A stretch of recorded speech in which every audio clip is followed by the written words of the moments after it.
everyone for joining us this evening. My name is Alana Brandon. I'm the Director of Policy and Neighborhood Development at Montgomery Housing Partnership.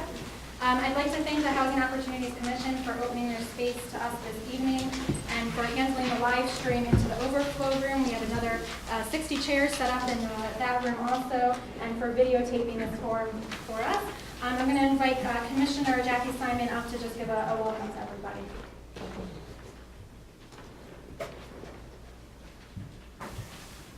Welcome to all of you. We are very pleased to be able to provide and host this gathering. You, as housing advocates, know too well how badly affordable and fair housing is in this community. And my thanks and that of our staff and commission to the Alliance for Housing for providing this opportunity, because we can't provide housing without resources to do it, and many of our member associations can't provide services when their clients are unhoused. So I would welcome you all and look forward to perhaps some new ideas even. Thank you.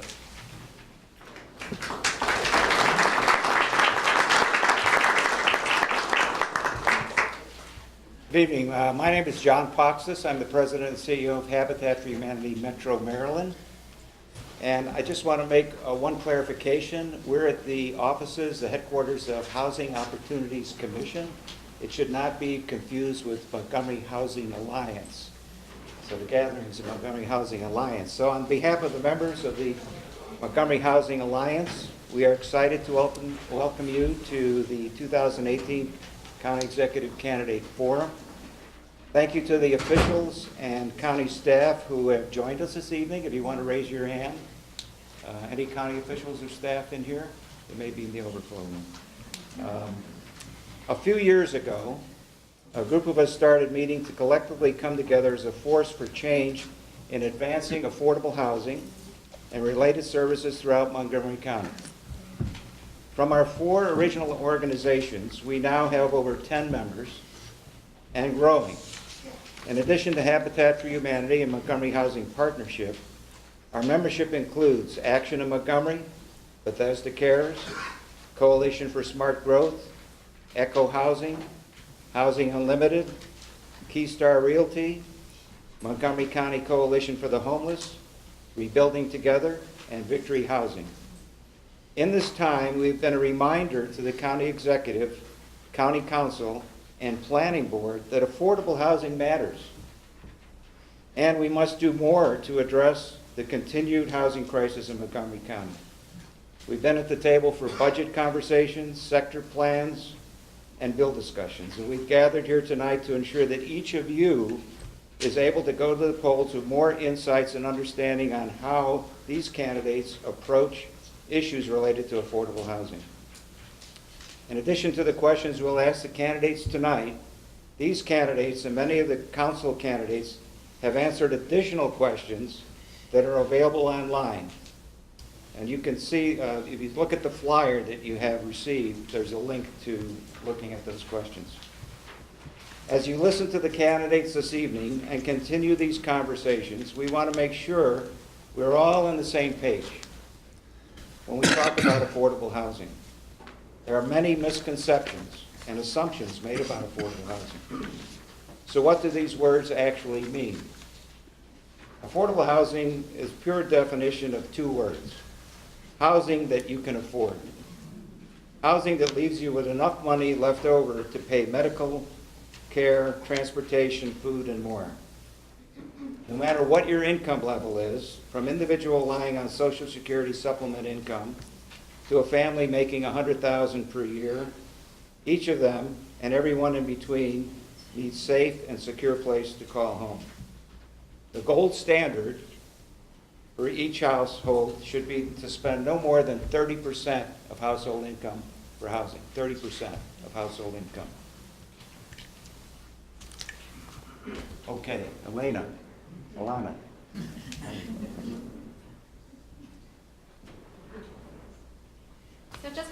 framing around our conversation tonight.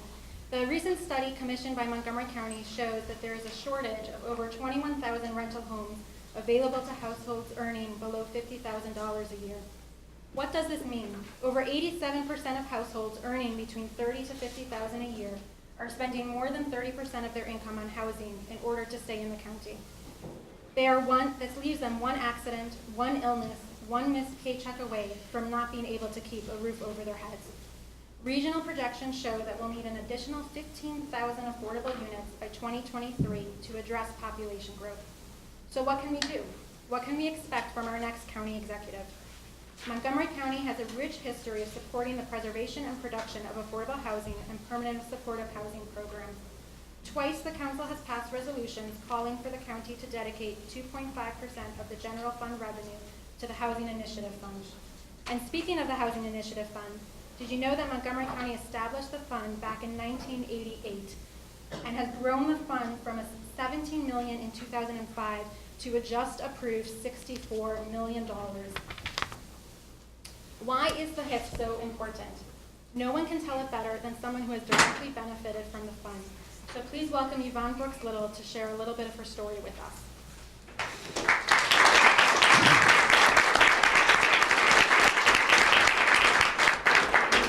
Good evening. My name is Yvonne Brooks-Little. I am a member of Bethel World Outreach Church in Olney, Maryland, in Montgomery County, and I'm a leader with AIM. I grew up in South Bronx and came to the DC area to go to Howard University in the mid-1960s. As a young person, I battled on the front lines of our national struggle for civil rights, and my professional life, I spent over 30 years as a radiation therapist treating cancer patients. I was a small business owner and an entrepreneur. I am a deacon at my church and the director of our International Medical Missions ministry. We just came back from Liberia. My story begins when I retired in 2013. With just my monthly Social Security and a modest savings, I was forced to move out of my Bethesda apartment when the landlord just raised the rent to $1,700 a month. This began my long struggle to find decent and affordable place to live in Montgomery County. I went to every affordable housing agency and nonprofit organization under the sun looking for help in locating affordable housing. I only found long lists and unkept promises to be called upon opening. The months dragged on. For several weeks, I had to sleep in my friend's son's room while he was serving in Afghanistan. I became unglued, a nervous wreck, afraid that I might never find an affordable place to live, and quite frankly, wind up in a shelter. But God is good.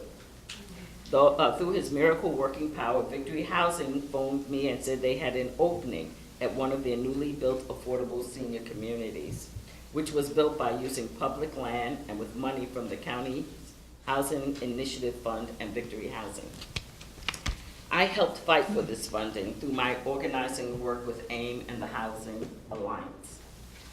There was a lot of neighborhood opposition to this project, but then once we moved in, those neighbors said, "We're so glad you're here. They should have built more of units." Today, I have a one-bedroom apartment that I can afford. It is a great place to live. I don't have a car. I'm close to the metro and ride on buses, so I can still have a big life. Best of all, I'm with other seniors who are active and involved in this community, in our community. To the candidates, what about the thousands of families and seniors who weren't fortunate enough, like me? I look forward to hearing what you will commit to do when you're elected.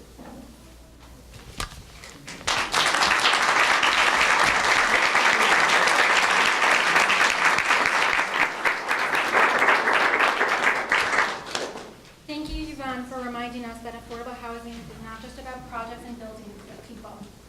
Now to the forum. I want to thank the candidates for coming out tonight. I do want to share regrets from David Blair, who was planning to join us this evening, but unfortunately a family emergency has come up. We send our best wishes to him and his family. We look forward to hearing your direct, specific responses to our questions. And just quickly before I turn it over to our moderator, I do want to thank all the members of MHA for their event support, especially Sarah Redinger from Habitat for coordinating with all the campaign officers.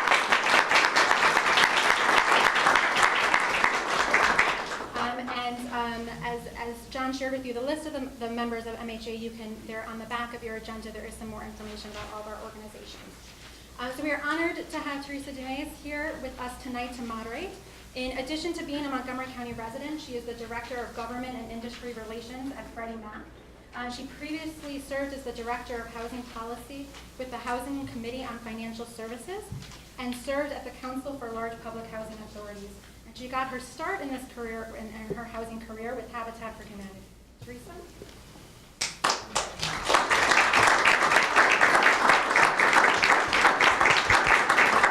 Thank you, Alana, for that introduction, and welcome again to all the candidates here tonight. And Yvonne, thank you so much for sharing your story.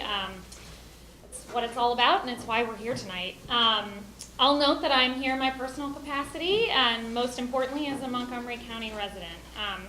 And I just want to give a special thanks to everybody in the audience. It's amazing to see so many fellow Montgomery County residents here to focus on an issue that is so important to us and to our neighbors, and that is finding a safe, decent, and affordable place to call home for all of us. It's true, that's why we're here. I've spent time both on the ground creating affordable housing opportunities with Habitat for Humanity, and very recently in Congress fighting the good fight to maintain what existing federal resources we have for affordable housing. But what I have learned through my several years of experience in housing is that more and more communities like Montgomery County are at the forefront of tackling our nation's affordable housing challenges and providing real examples for our nation about what solutions we need to do to implement in order to end housing poverty. But we need to ensure that we have true visionary leaders at the helm who aren't afraid to innovate and move solutions forward that provide affordable housing for all people in our community. So I look forward to hearing from our candidates tonight. So now for the rules of the road. The order for the questions is selected randomly. We're going to start with Rose Krasnow and move down the row. Subsequent questions will slide by one person, so each person has the opportunity to be first and last at least once. We will be using HOC's clock here to track time. The clock will reset for each candidate, and the time remaining is viewable to you all right here. You will hear consecutive beeps when your time is up, and please stick to your time limits. The questions tonight build off of the information provided in the questionnaires that you all filled out. We do expect you to stay on point and speak to the questions, and I may, but hope I don't, have to interrupt you to redirect if necessary. So let's get started. The first question. With the regional gap between how much affordable housing we have and how much we need widening, what concrete legislative changes are you planning to introduce in your first year as county executive in order to address this critical gap? You have a minute and a half for this question, and we'll start with Ms. Krasnow. Thank you. Can everyone hear me? I know these little microphones are on. Okay, good. And I want to thank everyone for being here tonight. It's interesting that on the campaign trail, this consistently never seems to be one of the top issues in our county, which is of great concern, but that's because the people who most need it are not the people who are most involved in our political process, so it's great you're there advocating for them. There are numerous things I would like to do as county executive to change the dynamic somewhat. In terms of legislation, I would like to change our accessory dwelling unit law. As many of you probably know, we did change it quite dramatically in terms of it doesn't have to go through nearly the process it used to have to go through, and there's not as much chance for neighbors to block accessory dwelling units. But there's still a portion of the law that calls for units to not be adjacent to one another. There has to be a certain distance. Since we've made those changes, we haven't gotten a tremendous number of new applications despite it being so easy. So I think that there's absolutely no reason to keep the distance requirement in there, and so that if someone wants to have one in their house and someone next door wants to do one, I think this would help us get some more affordable units. I would also very much like to see us really reevaluate our MPDU law because I know that there are changes underway right now, but I'm not convinced that we are working the most effectively that we can with developers to figure out how we can get the greatest number of units. Thank you.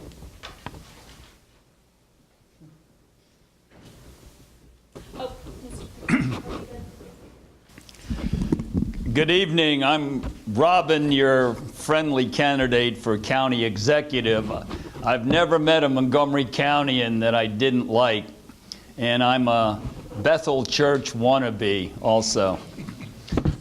When I'm county executive, you're going to see plenty of housing action in Montgomery. I can assure you of that.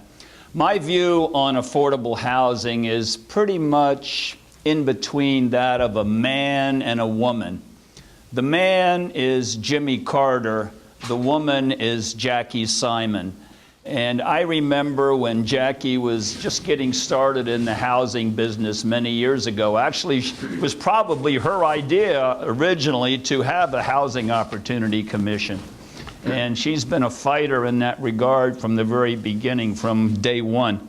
And I want to work very closely with her and the people in this group who are very much involved with the need for housing. And it's prevalent throughout the county. I agree with the making the accessory apartments, accessory homes more readily available. There is around the country now a burgeoning movement to build homes costing between $125,000 and $150,000, which can be used as accessory apartments or buildings, and I would favor the use of that in Montgomery County.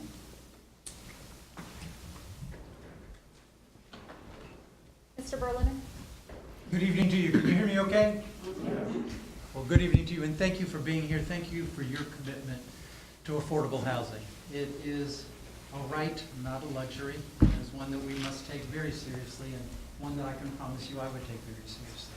In terms of specific legislation, the issue that I've been pushing the hardest is the 9% low-income housing tax credit.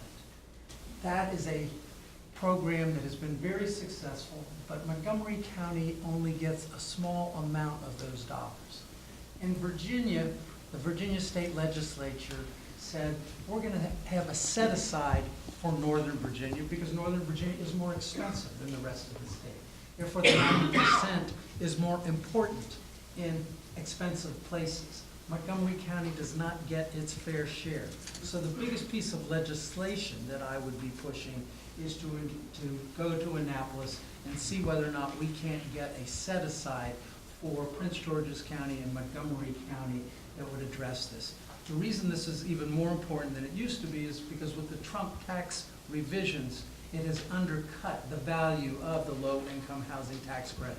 So it's between the 4% and the 9%, we have to get the 9% dollars. And that's what I would push for, among other things. Thank you. Mr. Leventhal? Great. Hello, everyone. Glad you're here to discuss this important issue. I've been a very successful legislator for the past 15, going on 16 years, but I'm not running to be a legislator. I'm running to be county executive. And I want to use the tools and capabilities of the executive branch to work with our religious community to identify acreage that can be used for affordable housing. The biggest obstacle to the construction of affordable housing is the cost of land. We've already seen at Mount Jezreel Baptist Church in Silver Spring 70 units of affordable senior housing on land which the church still owns. Now the Durwood Alliance Church is working with us to build 40 units of housing for formerly homeless residents. We've developed a GIS mapping system through our Office of Faith Liaison, which was created at my suggestion when Ike Leggett became county executive, and I will get involved immediately in an inventory of religious land. I have broad and wide relationships with clergy throughout this county, and to the extent that legislative changes, perhaps zoning changes, Perhaps some master plans discussions would be necessary. I would urge Park and Planning and the County Council to take those on, but I think primarily it would be a matter of convening interested parties, working with for-profit and nonprofit developers utilizing the low-income housing tax credit, and finding methods to use land that is available and affordable. Of course, I also support using public land. There's less of that. There's a lot of acreage in this county that could be utilized that's owned by churches, synagogues, mosques, temples, and other religious institutions. Thank you. Mr. Eller? Thank you. A short list of things that I would do. One is we need to look real hard at the number of people at 30% of AMI and under who are not served by the MPDU program. I would try to reconfigure the MPDU program toward that segment of the population. It's 22,000 people. There are 22,000 units in the category of 50 to 80% of AMI that exceed the number of people who actually are in that income bracket. So anything we could build that would house folks at the lower end would be a double benefit. I would look at our impact fees, which I not necessarily believe are high enough. I would certainly look at what's called linkage fees, which they do in Northern Virginia and they do elsewhere in the country, and it's on commercial property. And I was given this by a developer attorney who said, you can't blame everything on the developers, as he swept his hand across the landscape of Bethesda, and he said it's the employers. And the truth be told, if we're honest about it, the affordable housing crisis is in no small part a wage crisis. People could afford more housing if wages were raised. That's part of the reason I was motivated to raise the minimum wage to $15. I would look at rent stabilization. I would certainly want to have a deep study of it to see whether if we do it on the older units, not on new units. I don't want to discourage this construction of anything new, but on older units that don't have MPDUs in them, I would take a look at rent stabilization to see whether it could preserve it. And I would do a study where we actually looked at under what strategy do you have the most affordable units 20 years out and 30 years out, and then go with the strategy that would get us there. Okay, thank you. Second question, we're going to start with Mr. Ficker. Where in the county would you increase density for housing that is at 60% or below of area median income? And this one you have 1 minute. Well, a logical place to increase the density of housing is around or near the metro stops, because there people wouldn't have to spend much money on a car. The car is a tremendous expense, and if we can find tracts of land near metro, of course it's more expensive generally there, that would be a very good thing. One fact I'd like you to know is that I don't believe that increasing property taxes 9% or increasing real estate transfer taxes 30% helps us find more low-income or moderate-income housing anywhere. And as county executive, you can be very sure that I am not going to propose any increase in the property tax or residential or real estate transfer tax during my 4 years in order to keep the cost of housing everywhere down. Thank you. Mr. Berliner? Thank you. So I've been a smart growth advocate throughout my time on the county council, and I was proud that the Coalition for Smarter Growth gave me their Livable Communities Award for that work. And the essence of smart growth is, of course, you want to grow around your transit stations. You want to grow in your urban core areas. So we changed the rules in Bethesda to get to 15% MPDUs. We need to look at doing that every place we can, but that's where you want your density. You want your density right in the core of Bethesda. You want your density in downtown Silver Spring. You want your density in Wheaton. You want your density around our transit areas.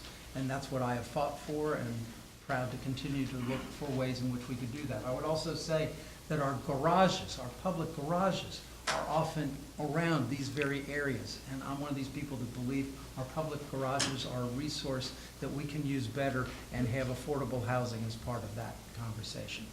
Thank you. Mr. Levin? So, of course, I agree that density ought to be concentrated at Metro and Purple Line stations. Those are not going to provide enough acreage to meet the need for affordable housing. When you had a development in Damascus, The neighbors fought against it, but you know, we need affordable housing in every part of the county. So having said that, density and zoning and land use are the purview of the county council. I'm running for county executive. I certainly expect to engage collaboratively in dialogue with the county council, but these are really master plan and zoning issues that are not part of the job that I'm running for. I will be involved in bringing together multiple players, for-profit, non-profit, as I said, the religious community, identifying opportunities to use more county land. I also want to say that do the math. If there is anyone here who thinks that higher impact taxes are going to make housing more affordable, it just doesn't add up. I'm sorry. By definition, higher impact taxes make housing more expensive. I'm not opposed to impact taxes, but just do the math. Mr. Ellis? You just don't put the impact taxes on affordable units. There is a way to solve that problem. I'm really interested in the garage issue. Before Rollins Stanley left, ironically, I was working with him and with a group of developers and some nonprofits, and we were looking at the garages in Montgomery County. And we actually had the parking people do an evaluation garage by garage, because some of the garages can take extra density and some can't because of the structure. But it's important because A, they're closely located next to transit. The developers we talked to said they could possibly go up as high as 5 extra stories on top of existing garages, so you don't have any land costs sunk in that. And the group, one of the groups that impressed me most, I think, was Paradigm. It does a lot of work in Virginia. They were doing panelized construction. They were building at about $130 a square foot, which is remarkably less than if you're building concrete. So I'm actually interested in doing this, and I think it makes more sense to do it around transit. You have to factor in that transportation costs are part of what makes something affordable. So putting it in the boonies where there's no transit is not particularly helpful. Mr. Krasnow? So this is one of those paradoxes of planning, because while I greatly support spreading affordable housing in many parts of the county, one thing we have learned over the years is you really shouldn't just look at the cost of housing, you really must look at the cost of housing and transportation. And it can frequently drive what appears to be an affordable unit out of that category.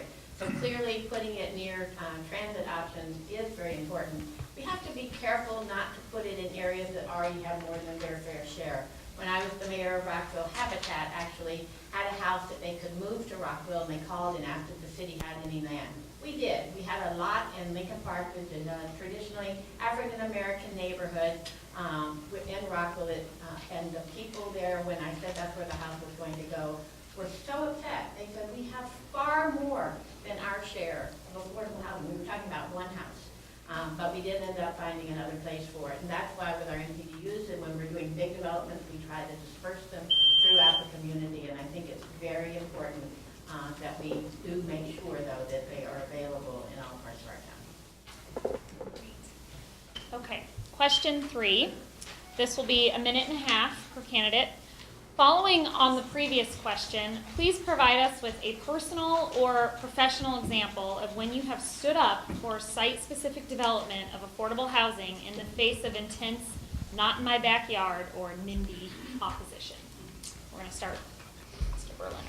I see Lucy Friedman here. Let me tell you the scars that I still carry from our Westbard conversation. Land use is the hardest thing we do, and I worked as hard as I knew how to bring about a consensus approach with respect to the redevelopment of the Westbard area. And it just was a nightmare, quite frankly. It was a nightmare. But I stood by the work that I did and the council adopted, which basically said we are going to have tall buildings in Westbard where there all are already tall buildings, and they're going to be 25% affordable. Thank you very much. And that was the deal that was cut, which was we will allow taller buildings in Westbard, actually where there were already tall buildings. So in my judgment, it did not change the character of the neighborhood. But oh my goodness, there were people protesting me, calling for my impeachment. I don't think you can impeach me. And so it was really among the least pleasant things I've ever done. And Lucy Freeman, among others, was the people that were saying, we need affordable housing in Westbard because Westbard did not have its fair share. That was absolutely the case. And so I stand in the work that I did there to make sure that we were able to provide much more affordable housing in West Park. Mr. Leventhal.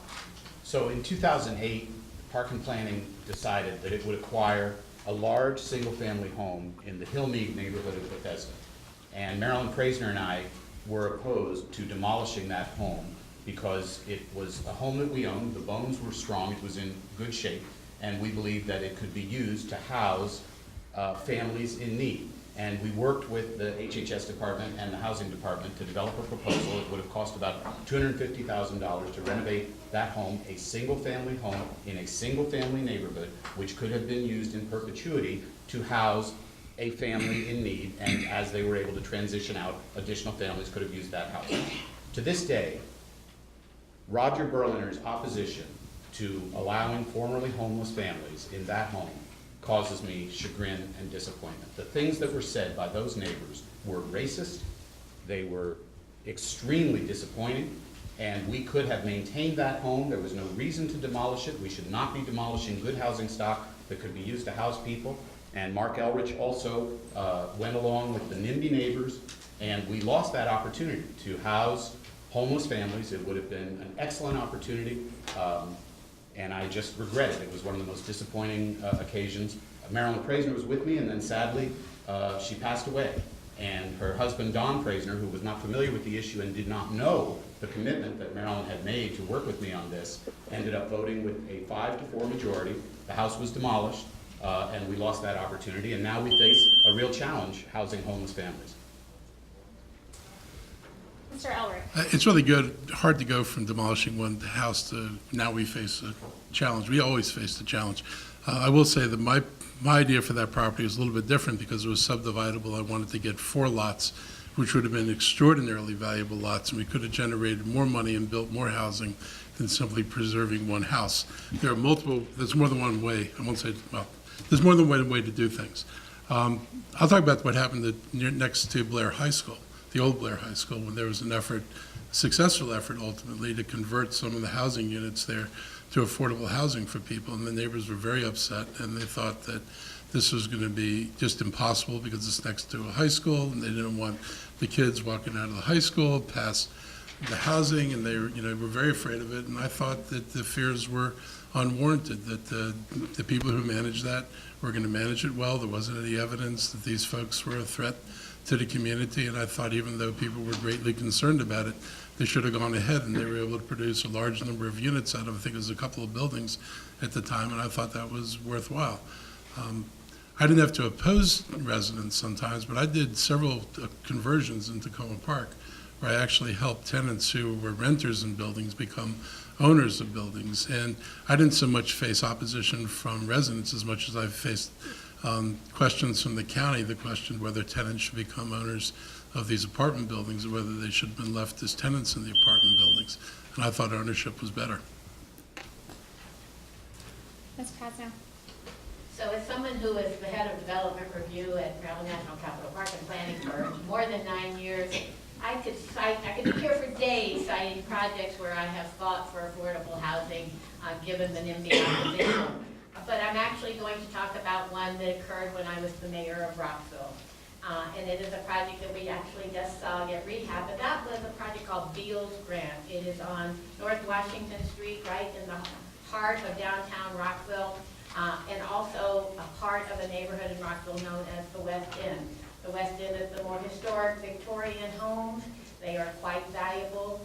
When this affordable housing development was proposed back when I was mayor, you would have thought we were really doing some real act of heresy. And the mayor and council had to stand firm and make it clear that this was a project that we wanted in the city. I will not and do not understand why there is such fear of people who perhaps make less money.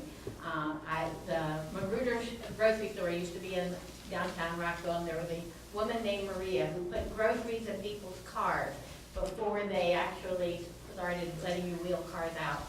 And she was able to get a unit in Beals Grant. And I could never go to the grocery store without her coming up and hugging me because it had made such a difference in her life. Recently, we tried to expand the size of it, and that was reject it, but we did improve it again, so. Mr. Ficker? I remember when the Silver Spring Metro was just getting started, there was a community there called the Falkland Apartments, and there was intense developer pressure to raze, R-A-Z-E, these Falkland Apartments, and there were a group of us that resisted that, picketed, etc. So I would say in that case, the opposition to maintaining livable housing was created by the developers who were intent on swatting these houses down, and it took a community of people to fight the destruction of that housing.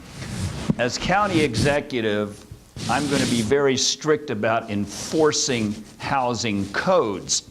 It took several deaths in Long Branch of immigrants where there was an explosion, and it really hasn't been decided what happened. But it took several deaths there for the council to come up with a strict enforcement of these housing codes. And I think, you know, being the only person up here who has any experience in the Maryland courts, I've seen countless examples of tenants who are being removed because there's mold, because there are bed bugs, because their housing is not kept up to code. And as county executive, I'm going to make sure that low-income and moderate housing in Montgomery County is inspected and kept clean and livable. Thank you. Switching gears a little bit, we're going to start with you, Mr. Leventhal, and we have a minute on this question. Can you talk a little bit about what home means to you? In 1 minute, okay. I'm sorry, because I've been... 10 seconds. Yeah, it said 10 seconds. I know, well, All right. His You- time's up. how about we do it in one word, and then if you'd like to extrapolate for a minute, I think we're going to have a little bit of time. Okay, so I want to I'm gonna comply give with the you- rules. I want to quote Robert Frost, who said that home is where, when you have to go there, they have to take you in. Home is the place where people love you.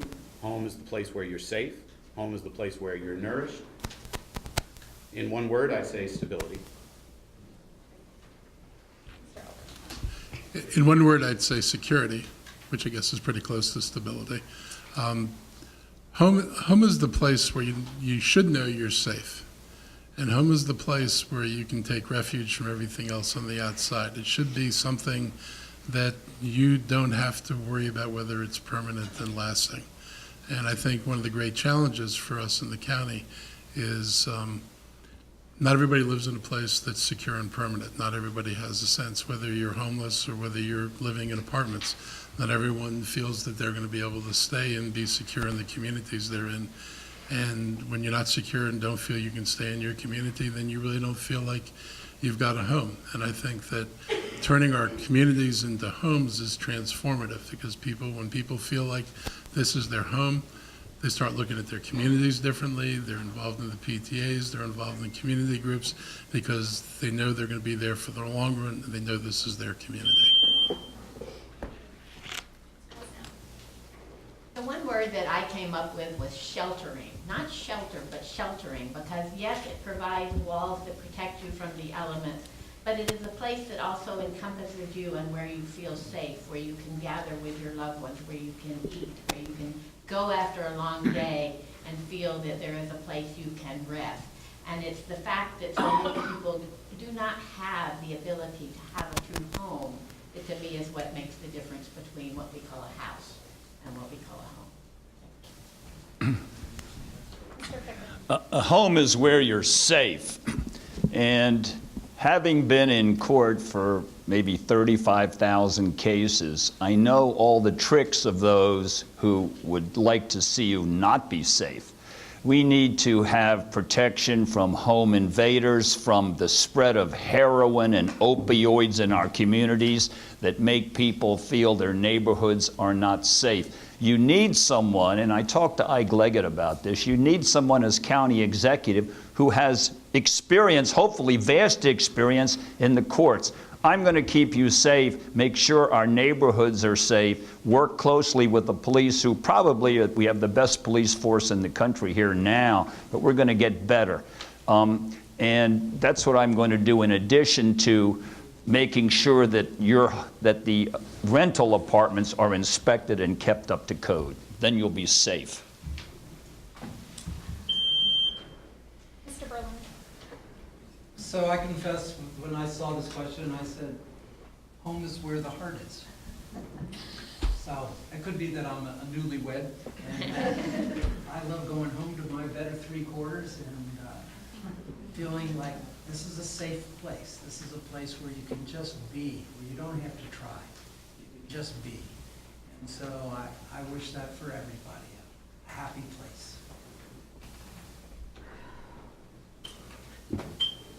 Okay, next question. And we'll start with you, Mr. Elric.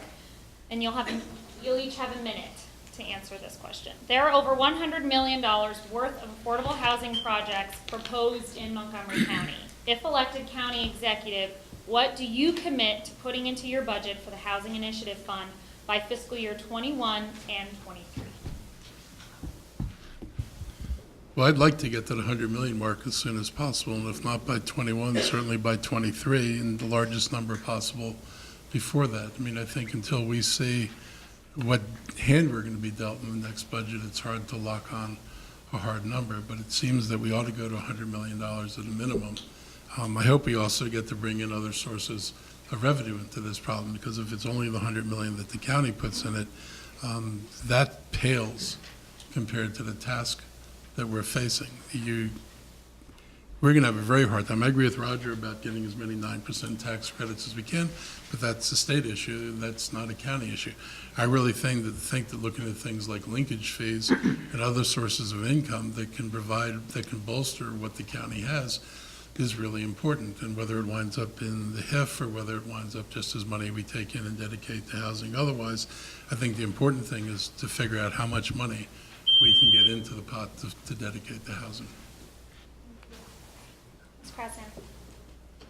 So I also am aware of the goal of getting $100 million in the HIF. Given the state of our economy right now, I don't feel that I can commit to that. It's why I am hoping very much that we can strengthen the economic base of our county by becoming more business friendly, so we can get a better commercial tax base to help share. And I have no particular issue with actually charging commercial projects an amount that would go into the HIF fund, because they are a part of our community, and I would be okay with that. I know that right now we have a resolution that says we'll put 2.5% of our property tax revenues into the HIF. It is a resolution that is therefore subject to the whims of the budget. I would legislatively like to see us put 3% of property tax revenues into the HIF. That way it would be required each year. It's difficult given some of the constraints of our budget, but I do think that budgets are not just about dollars, but about priorities, and I think affordable housing is an important one. Well, I'd like to get to the $100 million figure as soon as possible. But to do that, I'm not going to do what the council did this year and take $70 million out of the health benefits fund and spend that money in an election year. I'm not going to do something like that. And also, I'm going to protest against our present system where our $4 billion pension fund is invested in 0.06% in Apple stock, which is Warren Buffett's favorite investment over the past year, and which is invested 0.3% in Amazon stock. We're spending billions to bring Amazon in, but only 0.3% of our pension funds are invested in Amazon stock, which appreciated 75% last year. We need to look at our investments, get a fair return. And debt, our county debt is the second biggest item in the budget. Instead of increasing the debt, let's spend that money on housing. Let's take some of those debt service fees and spend it on housing. Okay, thank you. Mr. Berliner. So I committed about 6 months ago or so to reaching $100 million in the HIF. I am absolutely committed to it. I put it in writing, I can't tell you how long ago. So, in terms of whether we'll get there in 21, 23, folks, you gotta give us a little slack here. We'll figure out how we can get there as fast as we can get there. I don't know what our budget situation is gonna look like next year, let alone the year after. But I am committed, by the end of my first term, we will get to $100 million in the HIF. And I would just say that I heard Mr. Ficker, there's lots of things I hear Mr. Ficker say. Well, one of the things he said is that we shouldn't have raised the recordation tax. Well, actually, it is the recordation tax that allows part of the reason why we can have more affordable housing is because we increased the recordation tax. And that was a good thing. It was a painful thing to do, but it was the right thing to do. Thank you. Okay, I'll commit to $100 million by FY23 and $80 million by FY21.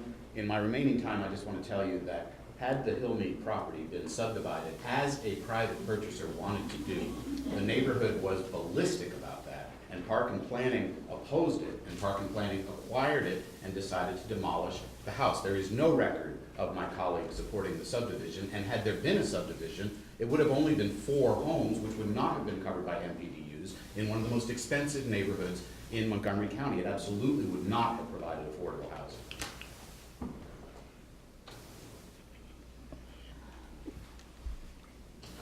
Okay, next question. We're going to start back to you again, Ms. Krasnow. And we'll have a minute and a half for each candidate. The county has reached a functional zero in ending veteran homelessness and is on the verge of ending chronic homelessness, but continues to struggle with family and youth homelessness. Additionally, nearly 2,000 people remain on the wait list for the county's rent subsidy assistance. How would you engage this at-risk population and partner with our community, including nonprofits and residents, to address the needs of the homeless and other very low-income people in this county? So I think that the homeless situation, as was pointed out, we have made great progress with, and thanks actually to George Leventhal, we have basically housed all homeless veterans at this point, which I think is terrific. I met recently with a person with the Homeless Representation Project who works with these at-risk populations to help them understand the services that are available to them, how, if they have some minor issue in their record, they can get that expunged, because there's no question that frequently getting someone who has been homeless into a dwelling can make all the difference in the world in terms of many other facets of their life. I wish that in this county, I mean, I laugh a little bit when we talk about providing moderately priced dwelling units for people making less than 30% of the average median income. We need to change the name of the program because those will no longer be moderately priced dwelling units. They will actually be a different type of unit. And what I would like to see is a county that recognizes that everyone needs a home, as we talked about earlier, and that we can indeed provide places. In Rockville recently, I just went to an event for a group called Main Street that is building a building in downtown Rockville that will house 25% will be for people with significant disabilities, and there will be a lot of affordable housing there too. And these are the type of creative projects I would like to see us work toward. I think we need a county executive who has an open, welcoming attitude to bringing in jobs. You're not going to be homeless for very long if you have a decent job. The council is trying to take credit for a $15 an hour minimum wage, but there isn't any $15 an hour minimum wage now. They put it off until after they're out of office. They should have imposed that $15 minimum wage immediately, now, so that people could take advantage of the opportunity rather than just talking about it in an election year. We need to bring in jobs. The growth of jobs in Montgomery County is far below that of Northern Virginia, and it's attitudinal. We need someone who's going to welcome employers and not hit them with a 156% increase in the residential energy tax like they did Northrop Grumman, which decided not to locate here. Not hit them with unexpected surprises like that. So I think I was appointed the first general counsel for the National Caucus on the Black Aged by Rosa Parks and Jacqueline Jackson. If anyone knows about discrimination and about people who don't have very much at all, they do. They chose me as the general counsel for their organization, and we spent a lot of our time trying to find housing for those who desperately needed it. Mr. Berliner? So let me add to the accolades for Mr. Leventhal. Each of us on the county council are proud of many things that we've done, but Mr. Leventhal really has done more in terms of veterans homelessness than anybody. And so I've had the privilege of serving on the HHS committee that does this work, and when Mr. Leventhal says this is what we have to do in order to combat homelessness, I raise my hand and say, absolutely, let's do this. So I want to acknowledge that he really has been a leader in this regard. I want to get back to the shallow rent subsidy issue, 2,000 people on wait lists to get that. It is an overwhelming need, and it too is funded by the recordation tax. And that's part of the issue, is that the recordation tax fluctuates so much that it's difficult to know how much dollars we're going to have at any one time. And so one of the things that I would be looking at is, can we find a way that we at least have a, if you will, guaranteed revenue stream going into this, so that everybody knows how much we will have year in and year out to address this issue, because it really does need to be addressed. Well, I appreciate Rose and Roger's kind words, and I appreciate Roger and Mark's support for our efforts, which were successful in 2015 to house every homeless veteran, and the extraordinary effort that we've been making called the Inside Not Outside campaign, which has housed 350 chronically homeless people in the last 6 months. So we are following the national best practice, starting with subpopulations where we have the best access to resources, and in the case of the chronically homeless, where we can free up shelter space so that once the chronically homeless who have been a logjam in our shelters are able to move into permanent housing, then we can use the shelter space for transitional housing for family and youth. I also appreciate Mark and Roger supporting the drop-in center for homeless youth, which we appropriated funding to do outreach to young people who don't want to be in shelter, who don't want to confess to the stigma of being homeless, but who need to interact with peers. That has to be coupled with housing availability, absolutely. We are following the housing first model, and we will work with youth and families, and that is our next priority. And we also do want to continue to provide the rent subsidies and efforts to avoid homelessness, to help people if their utility bills are too high or they're at risk of losing their apartment. So and I appreciate the kind words. This is an issue on which I've devoted an enormous amount of attention, and it was the topic of my PhD dissertation, comparing relative methods that used by communities to reduce the prevalence of homelessness.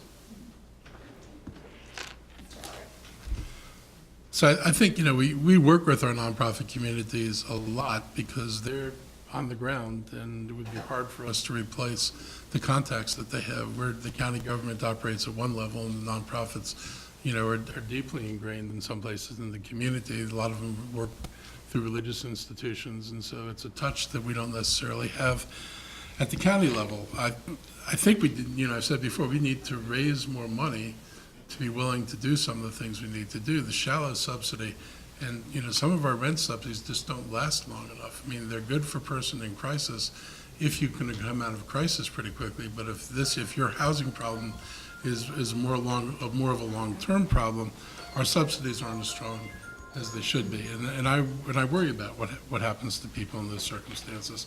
I've been involved with Sizzy Sinclair Smith and with Ike to actually look, for example, at container housing.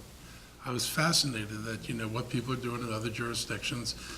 Frankly, I was upset. The cost of progress place kind of jarred me because it was a lot of money for very few square feet, and I began talking to people about how much housing could you deliver at the same price, and we could get multiple units other ways. And I think that I like what we did at Progress Place. Morally, it was the right thing to do, but as a long-term strategy for the county, we'll never build enough housing if we don't figure out ways to be creative about how we do it. And as a county executive, I would want to be hands-on finding ways to do a better job of providing housing. Okay, this next question is a quick one. We'll start with Mr. Ficker, and it's 30 seconds. In the length of the tweet, identify a leader you look up to and their specific leadership qualities. Leader I look up to. Need a little more time to think about that one. Although we're in pretty good shape for time, so. I generally look up to the United States Senate. My dad worked in the Congressional Research Service of the Library of Congress for 40 years, and he understood that there are various viewpoints that you can disagree without being disagreeable. He would bring home the congressional record, and he would show me a speech given by a senator on one side of the subject, and he would say, I wrote that speech. And then he would show me another speech given by another senator in the same congressional record on the opposite side of the same subject, and he had written that speech also. Senators know how to be... I'm sorry, that's time. Oh, I saw it 9 there. Oh, okay. Yeah. But he had started before I set the clock. Okay, so everyone gets 45 seconds. Yeah. Make it fair. So senators know how to be collegial, get along, discuss the issues in an intelligent way. That's the group that I admire. Yes, 45 seconds. We're making good time. We'll go back to the tweet, okay? Yes. So, Senator Chris Van Hollen is one of the people that I most admire because he is steadfast, smart, and thoughtful. That would be my tweet. Okay.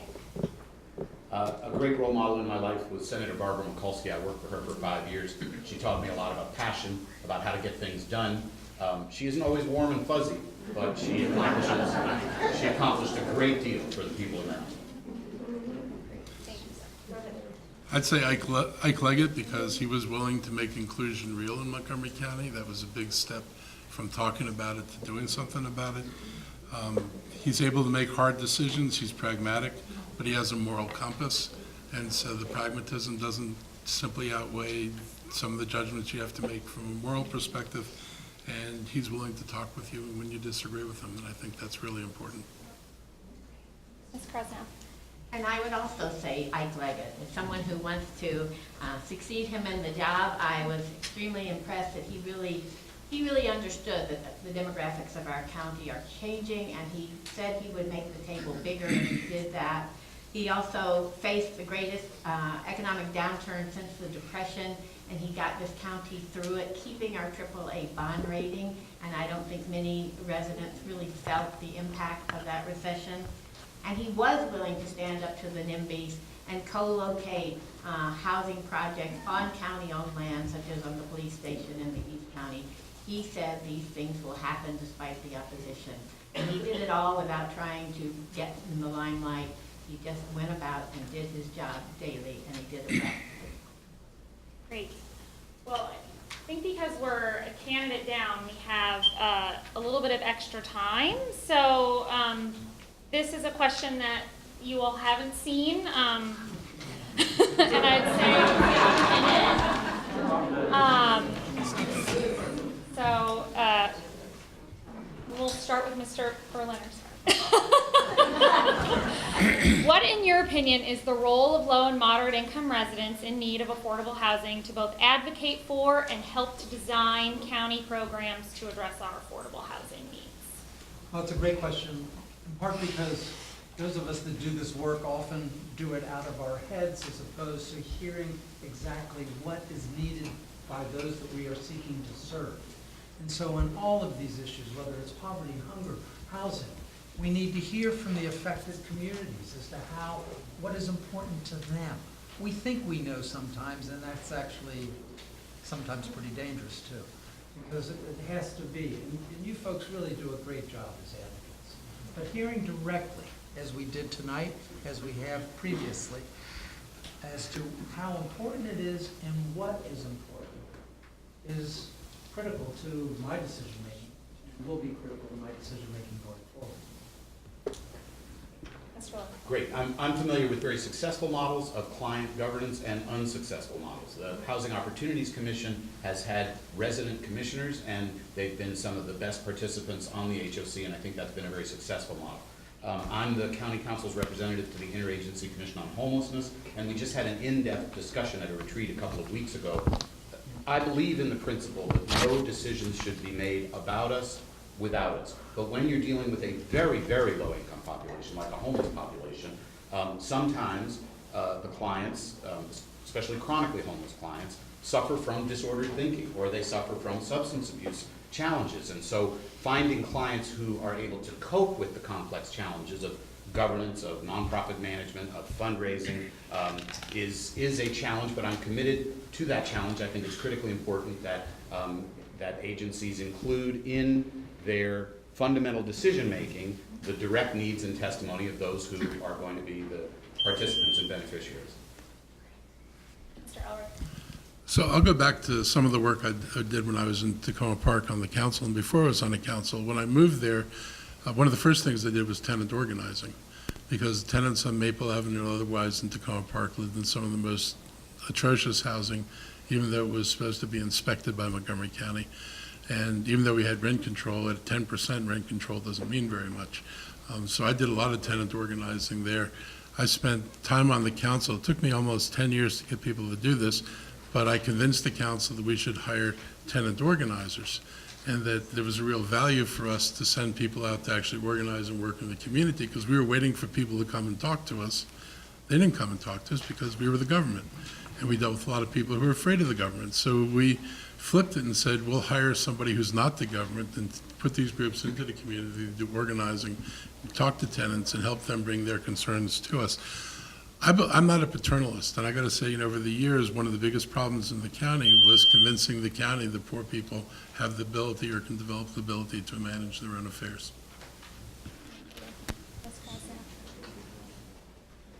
I believe that if you're worried about where your next meal is going to come from, or how you're going to get medical care for a sick child, you don't feel you have the time or the energy necessarily to come to the table to discuss issues of affordable housing. What I have seen in many cases, particularly in Rockville, where I worked a lot with some of the personal living quarter people, the shelter people, is that if we could get them established in a dwelling, that many of them, as they got back on their feet, were more than happy to join the discussion. They wanted to see the opportunities that they had received given to others, and they were happy to participate. I would love to see actually more of these affordable units that we're so worried about losing. I would like to see the residents have an opportunity, if they could, to purchase it, but that's difficult to arrange. And as I said, they often have other needs, but I would like to get them involved to the degree that they're able. Mr. Flicker. Well, I want to have a kinder, gentler, smarter Montgomery County. The county executive makes lots of appointments. Half of my appointments are going to be female. We're going to have people who are appointed who are very sensitive to the needs of homeless, others, of people who are low income, moderate income. We're going to have a sensitive county government all around from A to Z. I would also incorporate open meetings, public hearings for the people who are affected by these housing projects, and indeed who want in. And I would make very sure that the public hearings are fair. I would not allow the hearing list to be scrubbed to take out certain witnesses with certain views, as the council hearings have been this year. Thank you. Well, I think we have time for one more question before closing statements. This is another one you haven't seen. And let's do a minute, and we'll start with you, Mr. Leventhal. In the face of a growing need for rental housing support in Montgomery County, the county created a rent subsidy program to help at-risk populations better afford rent. This is a growing trend in city and county governments across the country. How else can Montgomery County be a leader in providing real, concrete solutions to the affordable housing crisis? Well, again, my big idea, which I've already articulated, is that the biggest obstacle to the construction of affordable housing is the cost of land. So we need to identify opportunities to work with religious institutions which have a lot of acreage. That's really what I'm most excited about participating in, and I think it's the newest idea beyond MPDUs. We face a very difficult tension here. The more you raise recordation taxes, the more you raise impact taxes, you do harm the affordability of the entire housing market. And if high-end housing is more expensive, there's a crowding out effect where people can't move up and they stay in the housing that they've got. So, you know, there's a tension there between going too far. You can mandate more MPDUs, but you can't mandate new construction. So if you say you're going to compel developers to provide a lot more units, the developers may say, well, we're not going to do that. So I want to push the envelope on MPDU requirements, but there does come a tipping point where the imposition of mandates, fees, and taxes makes housing unaffordable, and the projects don't occur. Thank you. Mr. Elliott. I think you have to push harder. And if we don't push harder and we don't get more money, we're simply not going to solve this problem. I mean, there is no solution to this unless we're willing to ask for more. There are things the county can do and should do to help. We are not the most friendly or I'd say fluid system when it comes to approvals and other things that cost people time. When I cost somebody time, I'm costing them money. So there are things we can do to work smarter. We can look at innovative ways of building housing and encouraging. We haven't done that.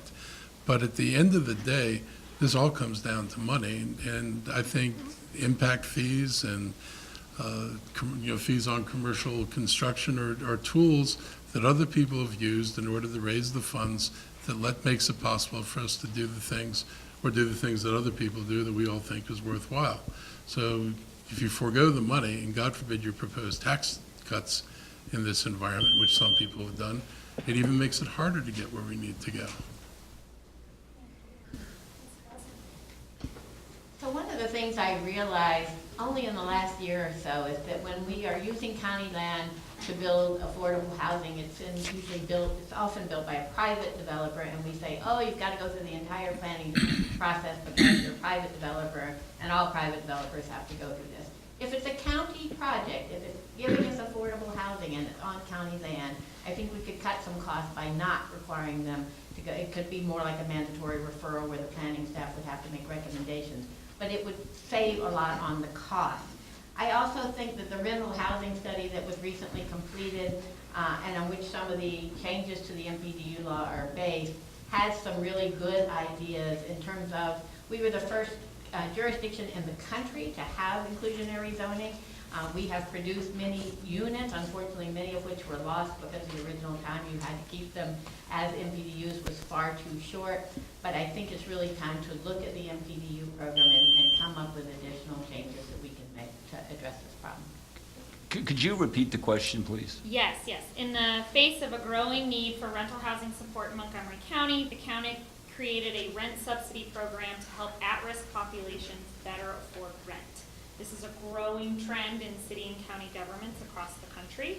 How else can Montgomery County be a leader in providing real, concrete solutions to the affordable housing crisis? Well, it might help to have a county executive who has a degree in engineering, who understands some of these concepts that builders use. I have a degree in engineering. It might be helpful to have a county executive who is a licensed real estate broker and understands how land is bought and sold and how costs are kept down.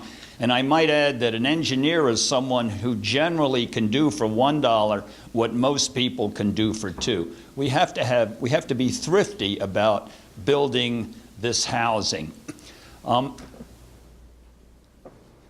A lot of the money that could be going for housing is being raised here locally for school construction because our state legislative delegation is not doing their job. They're getting 12% of the state school construction money for 18% of the state students and 40% of the new students in the state. I'm going to give our legislative delegation a great big pep talk. Mr. Berliner? It is hard to follow Rob. So ladies and gentlemen, I'm really proud of my initiative to make sure that every time we do redevelop county property, that we assess affordable housing. And it's one of the things that led to affordable housing in downtown Silver Spring, next to our Silver Spring Library. And I'm also one of these people that believe libraries and senior affordable housing is a match made in heaven. So it is something that I think we can do, and as I shared with you, I believe our garages offer a great opportunity.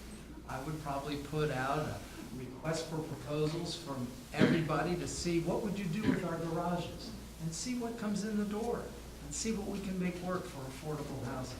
So I do think there are a lot of opportunities on county-owned property. We need to expand the MPDU program, and we do need to get down to the 30% number. That is correct. So I think now is the time for closing statements. You have a minute each, and let's see, we started with,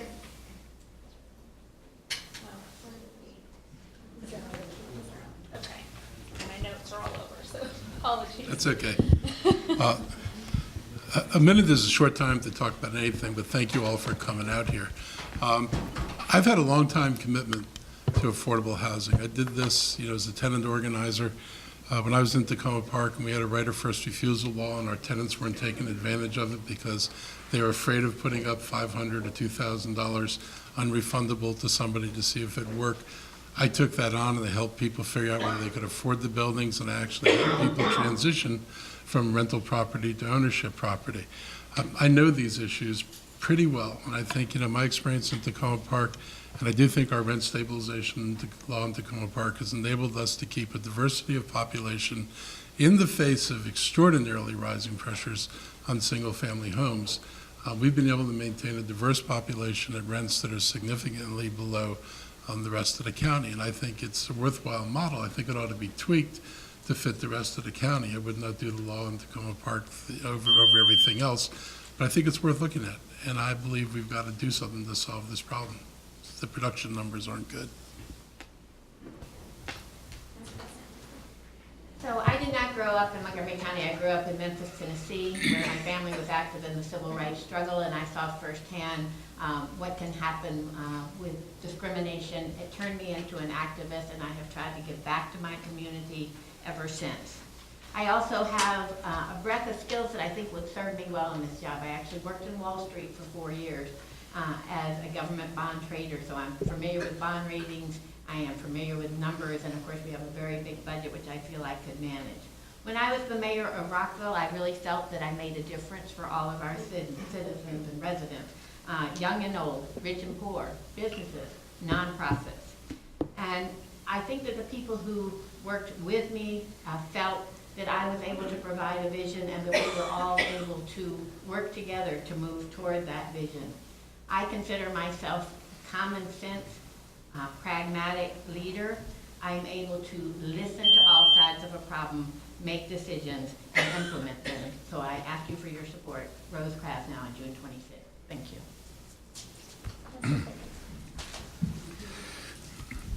I'm the only candidate here who has an honorable discharge from the U.S. Armed Forces.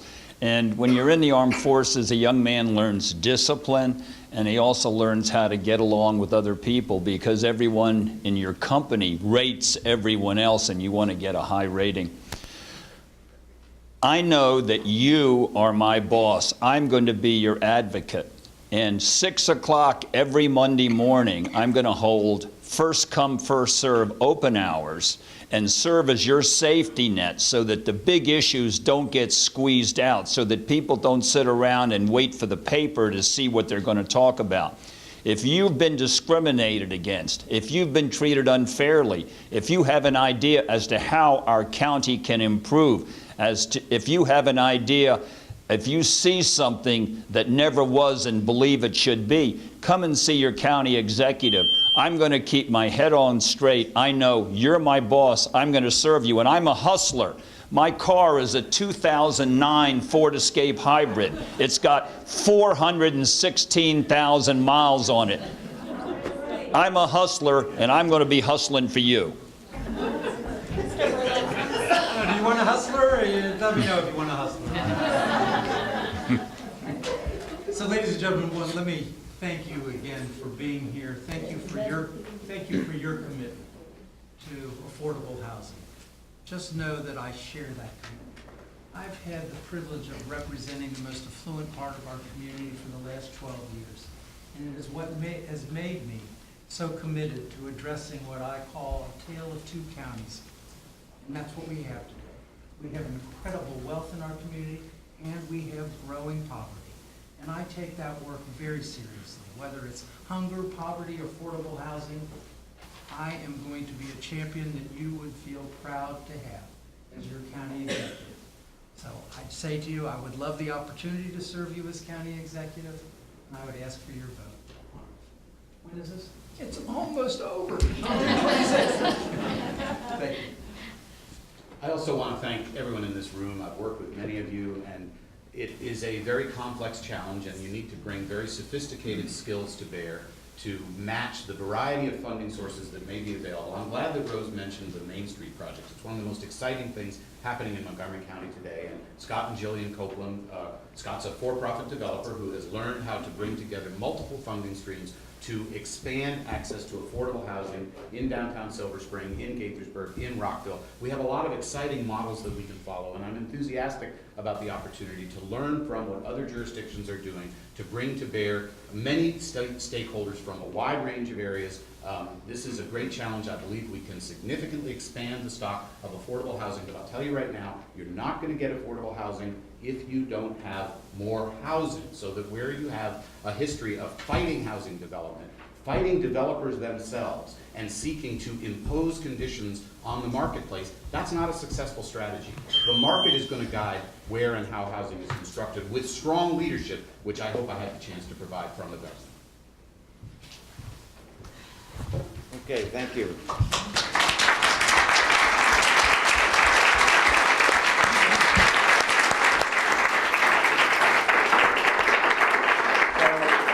In addition to the folks in this room, there's an overflow room, and if the candidates would like to wave to the overflow room, about 30 people, we can do that. Thank you so much, Teresa, for facilitating, and thank you to candidates for your thoughtful and candid responses. So where do we go from here? You got to vote. You got to vote. You got to tell your friends to vote. Right? It's really important. This is a critical election, and we need everyone to vote. So please encourage everyone to vote. Early voting begins June 14th. If you are already registered to vote, you can go to any early voting station between June 14th and June 21st, or vote on primary day, which is June 26th. Everybody knows that. Okay. Tuesday, June 26th, at your local polling center. If you're not already registered, you can register on the spot at any early voting location. Make sure to bring with you a photo ID and a copy of the utility bill verifying your residency. Okay, photo ID and utility bill. Please remember to check out additional answers the candidates have provided for the questionnaires for this race and the county and in the county council races as well. All responses can be viewed at MontgomeryHousingAlliance.com. I'm going to say that again. MontgomeryHousingAlliance.com.